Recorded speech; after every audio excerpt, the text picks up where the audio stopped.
एक छोटे से गांव में दो कजिन्स शमाल और मूसा रहते थे। दोनों बचपन से ही बहुत अच्छे दोस्त थे। उनकी उम्रें तकरीबन एक जैसी थीं और दोनों में ज्यादा फर्क नहीं था। शमाल और मूसा का सबसे पसंदीदा वक्त खेलने का होता था। दोनों अक्सर गांव के बाहर खेतों में दौड़ते और खेलते रहते। शमाल की हाथें शख्सियत बहुत प्रसून और नर्म दिल थी। वो हमेशा दूसरों की मदद करने की कोशिश करता और कभी किसी का दिल नहीं दिखाता था। इसके बरअक्स मूसा बहुत जरूरतमंदाना था और नया कुछ करने के लिए हमेशा तैयार रहता था। कभी कभार मूसा की जरूरत ज्यादा बढ़ जाती और वो खतरात मोल लेता। एक दिन दोनों कजिन्स गांव के करीब जंगल में खेलने गए। खेल खेलते खेलते वो दोनों जंगल के एक गहरे हिस्से में पहुंच गए जहां कभी किसी इंसान ने कदम नहीं रखा था।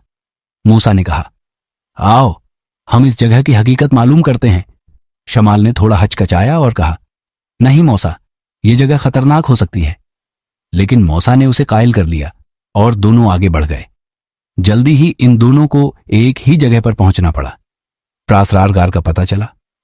मूसा ने फौरन गार में दाखिल होने का इरादा किया, मगर शमाल ने इसे रोका और कहा, हमें यहां नहीं जाना चाहिए, यह बहुत अजीब लग रहा है।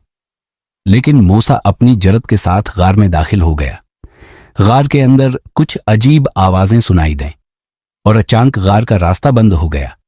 मूसा बहुत घबराया, लेकिन शमाल ने घबराने की बजाय हौसला रखा और कहा, हमें कोई रास्ता जरूर मिलेगा, बस हमें मिलकर काम करना होगा। दोनों ने मिलकर गार का जायजा लिया और आखिरकार एक छोटे से रास्ते के जरिए बाहर निकल आए। इस तजुर्बे के बाद मूसा ने शमाल की हिकमत और सब्र की कदर की और उसका शुक्रगुजार हुआ। वो जान गया कि कभी भी जुर्रत का फैसला सोच समझकर करना चाहिए और दोस्तों के मशूरे को नजरअंदाज नहीं करना चाहिए। शमाल और मूसा इस दिन के बाद मजीद करीब हो गए और दोनों ने ये अहद किया कि चाहे कुछ भी हो, वो हमेशा एक दूसरे का साथ देंगे। ये कहानी हमें सिखाती है कि जुर्रत के साथ साथ अक्ल और सब्र भी जरूरी है और दोस्तों का साथ इंसान को मुश्किलात में बहुत मदद देता है।